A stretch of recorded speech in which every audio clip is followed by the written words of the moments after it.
ॐ अथ त्रयोविंशः सर्गः। इत्युक्त्वा मैथिलीं राजा रावणः शत्रुरावणः संदिश्य च ततः सर्वा राक्षसीर्निजगामः। निष्क्रान्ते राक्षसेन्द्रे तु पुनरन्तः पुरं गते राक्षस्यो भीमरूपास्ताः सीतां समभिदुद्रुवुः। ततः सीतामुपागम्य राक्षस्य क्रोधमूर्छिताः परं परुषया वाचा वैदेहीमिदमब्रुवन्। पौलस्त्यस्य वरिष्ठस्य रावणस्य महात्मनः दशग्रीवस्य भार्या त्वं सीतेन बहुमञ्जसे। ततस्त्वेकजटा नाम राक्षसी वाक्यमब्रवीत्।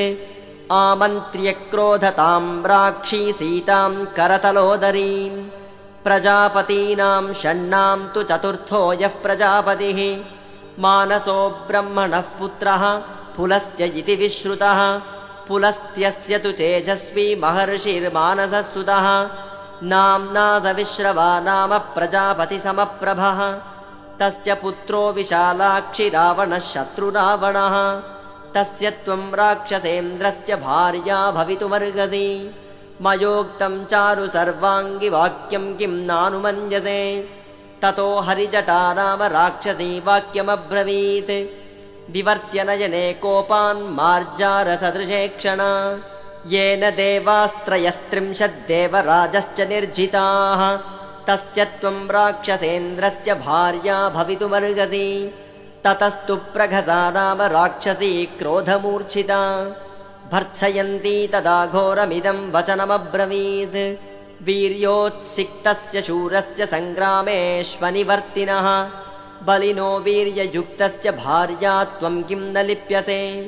प्रियां बहुमतां भार्यां त्यक्त्वा राजा महाबलः सर्वासां च महाभागां त्वामुपैष्यति रावणः। समृद्धं स्त्रीसहस्रेण नानारत्नोपशोभितम् अन्तःपुरं समुत्सृज्य त्वामुपैष्यति रावणः। अन्या तु विकटा नाम राक्षसी वाक्यमब्रवीत्। असकृद्देवता युद्धे नागगन्धर्वदानवाः निर्जिताः समरे येन स ते पार्श्वमुपागतः। तस्य सर्वसमृद्धस्य रावणस्य महात्मनः किमद्य राक्षसेन्द्रस्य भार्या त्वं नेच्छसे धमे।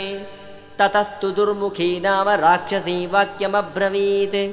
यस्य सूर्यो न तपति भीतो यस्य च मारुतः न वाति चासि तापाङ्गि किं त्वं तस्य न तिष्ठसि। पुष्पवृष्टिं च तरवो मुमुचुर्यस्य वै भयात्। शैलाश्च शुभ्रूः पानीयं जलदाश्च यदेच्छति तस्य नैरृतराजस्य राजराजस्य भामिनी। किं त्वं न कुरुषे बुद्धिं भार्यार्थे रावणस्य हि। साधु ते तत्त्वतो देवि कथितं साधु भामिनी।